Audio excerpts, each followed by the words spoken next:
get started, I'm sure y'all saw my release, but just want to reiterate that we sold out season tickets this year. That was the second straight year that we sold out season tickets. So if you're right, there's still are single game tickets that we're selling, but our season ticket allotment is sold out. So we'll open it up for questions for KG and for Aneesah, and then we'll move on to Coach Mulkey when they're done. Raise your hand, we'll get the mic to you. Matthew Bruneith on three. Aneesah, just what was your evaluation of the game and how y'all played compared to last week? Yeah. I would say we got off to a quick start, but we have to do better in the third quarter. They outscored us in the third quarter, and we have to do better coming out of the locker room. Aneesah, following up on that, and Kailyn, feel free to chime in as well. What's the issue with coming out of the locker room out of halftime, do you think? I feel like we're a little cold. Probably need to get out there and warm up a little bit better. Also, to add to our team, we still getting our chemistry together. I'm out on the three now, so we're all in different positions, and I feel like everybody played a good role tonight with kind of being out of position. Kailyn, it's Reed Darcy with The Advocate. Tell us why you transferred here and how you think you can help this team out this year. Ultimately, I just want to be a part of a winning program. I feel like Coach Mulkey, as a coach, can really push me to the next level as a player that I truly want to be. So.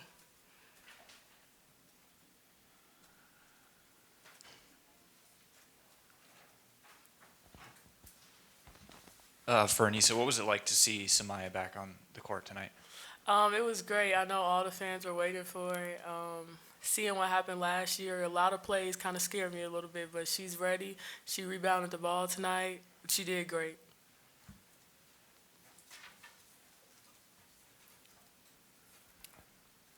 Kailyn, just what has it been like you said, you're being coached by Coach Mulkey, and then just defensively as you continue to learn what she wants and just how you continue to grow? It's been challenging. Every day she's always demanding more out of me. And that's just something I've never been used to as a player. Never really had someone to push me like that. So, at first it was some adjusting, but definitely trust her. And, yeah. Yeah, KG, and following up on that, where did you feel like your game was before you got on campus? And, through the first few months of you being here, where do you feel like your game is now as we're getting ready to tip off this season? Definitely cleaned up as just being more of like an overall player. I've always been known to score, but I really want to show that I can get my teammates involved, continue to rebound, stuff like that, and just continuing on my motor, building that up. Any more questions for the girls? All right, thank you. Thank you.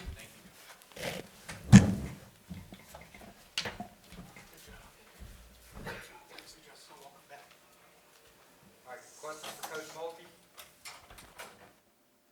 Hey, Coach, just overall thoughts on the game and defensively, how you feel like y'all played compared to last week? Well, I only had 8 players available, so you got 5 post players and 3 guards. And so I thought Morrow and Jersey were very unselfish to play the perimeter for us tonight. It's hard to really gauge things in these 2 games, and so let's just be real fair and honest. Our defense, particularly man-to-man, we got to get better on the perimeter and stop dribble penetration. And we will. But we've got to get everybody from all these little nicks they have and get them back and on the floor. And when we do, I think we have enough depth and athleticism to clean up what, we're just kind of struggling to do right now. Hey, Coach, what are Miracle and Cheyenne dealing with? Miracle actually is going to be out probably, I don't know how long, a couple of weeks. She has a stress reaction, not a fracture. It's a hot spot, and I'm not going to take a chance and let that turn into some kind of fracture. So that's her deal. Shy is just like her hip. She's got like a little hip pointer, and she could play. Michaela was better and could play, but there's just no need to take a chance and do that. Jada Did she hurt her I ankle? guess she tweaked her ankle. It looked like she was limping there in the beginning, and they told me I could play her, so I did, but I have not asked. I'm assuming it was an ankle. And do you expect Poa to play on Monday? No.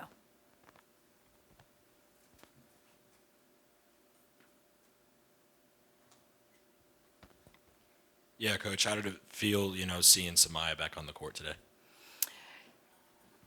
Well, it felt good, but I wonder sometimes when you've had 2 knee surgeries, 1 on each knee, if sometimes some of the things she missed or didn't look good doing is because she's still conscious of that. Breakaway layups, and you got a bunch of young, little ones underneath you. That's kind of how she tore the knee up last year. And when those things, I see those things happen, I wonder, like, has she gotten over that hump yet and not thinking about it? But as you can see, she can do some things, in rebounding and catching the ball in the air and block shots. I think her hands, she's been away from the game a year. I think her hands will get better. I thought she just was fumble fingers a little bit tonight, but sure is good to have her back.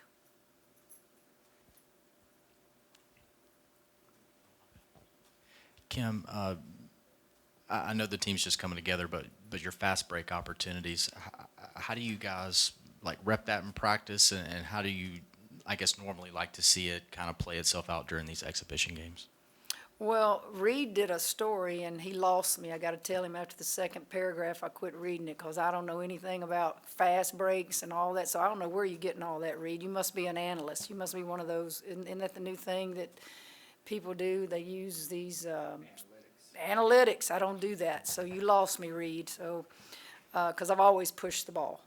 6'5", 6'7", I'm pushing the ball. Some teams may can do it better because they might be quicker, but old Mulkey's going to push the ball. Nobody wants to watch you walk the ball up the floor. I think we have a team that has speed and quickness and depth when they all get healthy that is going to push it. We're going to push it. I think you can throw it up the floor. Flage and Michaela last year, they're wanting to run, and we're going to run. But I think we're athletic and can do that, and I think we have posts that can do it. Yeah. But I don't know that I'm ever going to look at a stat or ever going to sit here and analyze stuff. When the old eyeballs quit working, I'll retire. What's the score of the baseball game? What inning?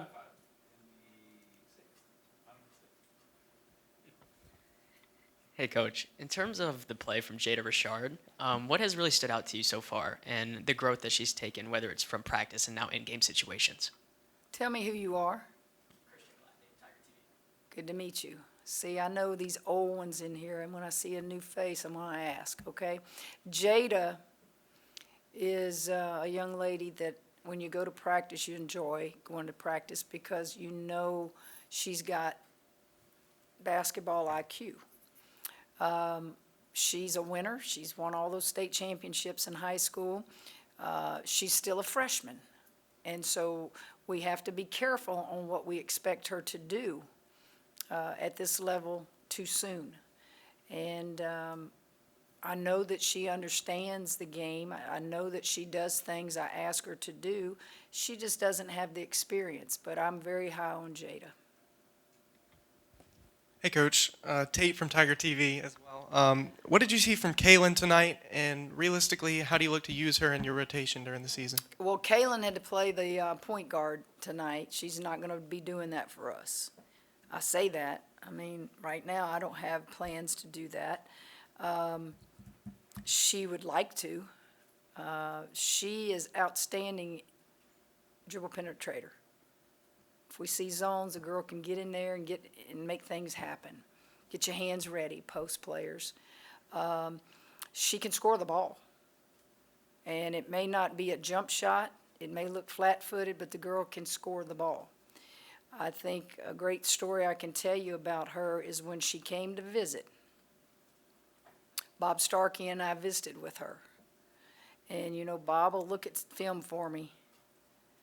And she, and this is not a knock on any coach or any program. It's just the expectations we have on defense are a heck of a lot higher than a lot of programs.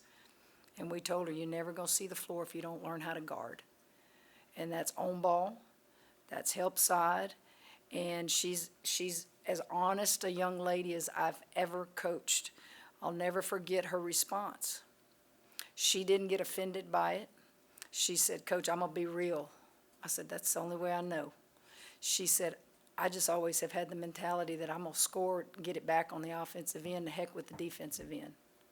Well, how do you not love a kid that tells you something like that?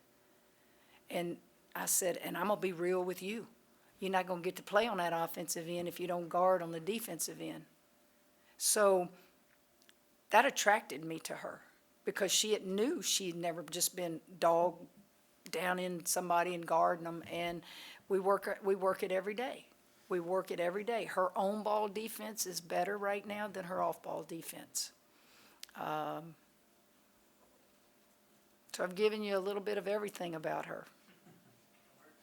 We'll finish with two questions, Mike in the back and then Scott up here. Coach, a lot of international athletes in the NCAA, if POA's lawsuit is successful, that could be a precedent and open the doors for NIL for a lot of them. What's your thoughts on it? What lawsuit? Filed a lawsuit soon for the right to make NIL as an international athlete. She hadn't been with us, so she didn't discuss it with me. That's news to me. And I don't deal with NIL in our program, so the person you probably need to talk to would be, I guess, Taylor Jacobs and Jennifer on my staff. News to me. Scott Rabelais, one of the old ones. The oldest one, except for Gabe. You've had experience, obviously, with a player leaving your program who has such a presence and on the court and just personality and everything. So with the Angel leaving, but you got a great nucleus, obviously, with Flaugier and Morrow and Michaela. How has that come along? How does that usually work? Do you like what you've seen to this point from with this? What is a big change, obviously? Well, they're not going to change. They are who they are. I just expect them to be the same type of player and the same personality that they've been since they've been here. They're not going to pretend and be somebody that they're not. They're great basketball players, and we're fortunate they chose to come play here. But they're gonna do their thing. They're gonna be who they are. All right, thank you, guys. Mike, what did? Come tell me what you were talking about. It happened about 5 o'clock. She filed a lawsuit soon for the right to make NIL. Oh, international kids don't get money. Right. With the way the NCAA, this is off the record, but I don't know anything about it, but that's quite interesting. Did she do it alone, or did she get other international people to do it with her? It's an attorney. Huh? It's not a class action. I got you. All right.